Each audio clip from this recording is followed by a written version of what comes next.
यशवंत सिंघई, ललितपुर, उत्तर प्रदेश से मेरे आराध्य जगत पूज्य गुरुदेव के पावन चरणों में त्रिवार नमोस्तु।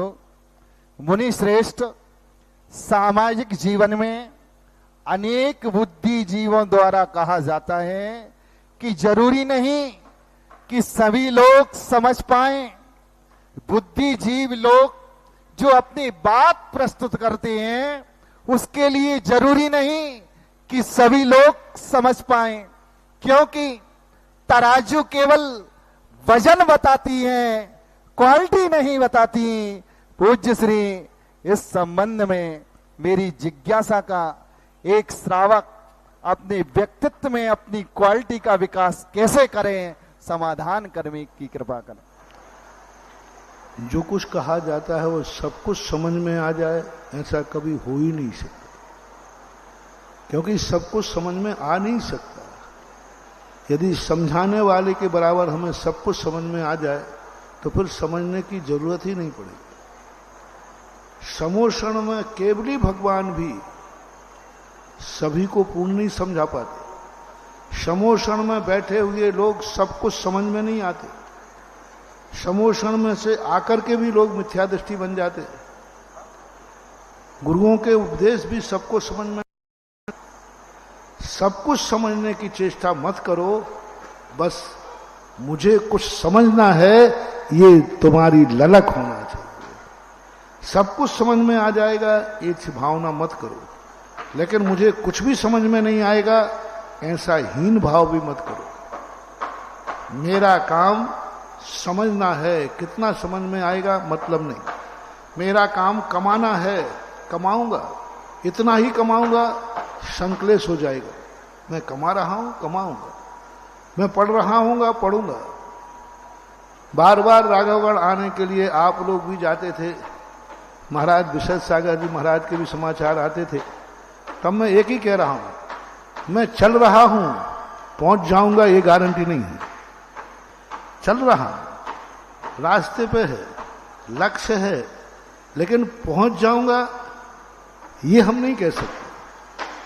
पहुंचने का संकल्प मेरा नहीं है, चलने का विकल्प जरूर है, तो चल रहा हूं, बस रुकू नहीं, गाड़ी रुकूंगा नहीं। एक बार आचार्य महाराज ने, जब हम लोग आगरा की तरफ जा रहे थे, हम और क्षमा सागर जी महाराज जी थे, तब वे बैनाराज जी वगैरह आचार्य के पास गए तो बोले, भाई देखो हमारे साधु आगरा रोड पे चल रहे हैं, आगरा पहुंच जाएंगे ये गारंटी नहीं है, लेकिन आगरा रोड पे वो निरंतर चल रहे हैं, ये मेरा आशीर्वाद है। तो यही स्थिति हर चीज में रखना चाहिए। हम समझने का प्रयास करें, समझ में आ जाएगा ये क्यों कर रहे हैं। हम पढ़ने का प्रयास करें, हमें सब कुछ पढ़ने में आ जाएगा ये क्यों कर रहे हैं। हम सुनने का प्रयास करें, सब कुछ सुनने में आ जाएगा ये नहीं सोचना चाहिए। कोई भी आज तक पूर्ण संसार में कभी हो ही नहीं सकता, कुछ ना कुछ अधूरा जरूर रहेगा। बस एक इच्छा शक्ति, संकल्प शक्ति, समर्पण शक्ति। इच्छा शक्ति सबसे पहले हमारे अंदर इच्छा जागृत होना चाहिए कुछ करने का। मुझे कुछ करना है, मुझे पढ़ना है। आज प्रातःकाल का प्रवचन इसी पे था। मुझे भगवान बनना है, ये मेरी इच्छा शक्ति है। मुझे महाराज बनना है, मुझे वृत्ति बनना है, मुझे पढ़ाई करना है, मुझे शिखर जी की यात्रा करना है। ये इच्छा शक्ति जागृत करो, और वो इच्छा शक्ति स्वयं जागृत करना है, जिसे हमने प्रातःकाल कहा था। तो गुरु के द्वारा नहीं, स्वयं जागृत करो। इच्छा शक्ति के बाद फिर संकल्प शक्ति आती है। संकल्प शक्ति कि संकल्प करो कि मैं यह कार्य करने का संकल्प करता हूं। अब संकल्प भी पूर्ण होगा ये कोई नियम नहीं है, कोई जरूरी नहीं है। मैं संकल्प कर लिया कि मैं मंदिर बनाऊंगा, मंदिर बनाया, कल ही मरण को प्राप्त हो गया। मैं कल ये करूंगा, मेरे ये करने का विकल्प है, पूरा नहीं बना पाया। मैं चलूंगा, सम्मेद शिखर की यात्रा करूंगा और रास्ते में एक्सीडेंट हो गए, कोई बात नहीं। संकल्प शक्ति यदि तुम्हारी सही है, हमारे शास्त्रों में आता है कि एक मेढक ने मात्र संकल्प किया मैं भगवान महावीर स्वामी के दर्शन करने जाऊंगा, और मुंह में पाखुड़ी लगा के चल चुका, संकल्प शक्ति।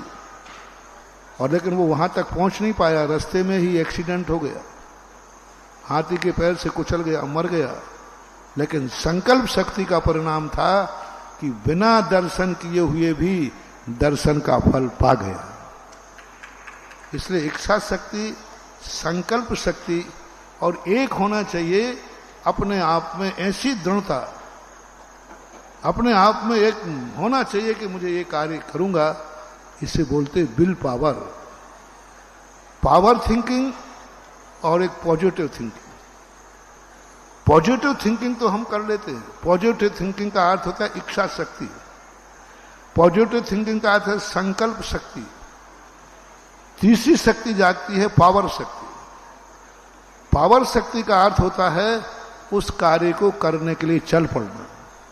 संकल्प किया, इच्छा जागृत हुई, संकल्प हुआ और चल पड़े, ये कहलाती है पावर शक्ति। तो पॉजिटिव और पावर शक्ति में बहुत अंतर होता है। पॉजिटिव सोच के बाद पावर सोच होना चाहिए, पावर शक्ति जागृत करना चाहिए, इसे